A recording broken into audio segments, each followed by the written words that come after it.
Today we will discuss about scale command in AutoCAD. Scale command is used to change the size of a selected object with respect to scale factor or a given reference object.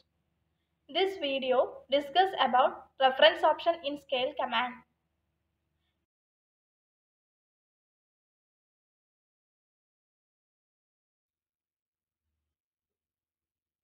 In Home tab, scale command is come under the modified toolbar.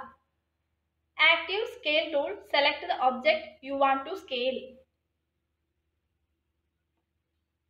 Then select the base point on the selected object. Now you get a reference option in the scale command. Next we specify the reference length of the selected object.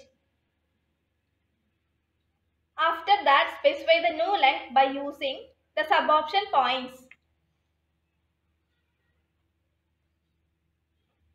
Then we specify the new length of the reference object by picking 2 points. Now you can see the first chair that we selected have the same dimension of the reference chair.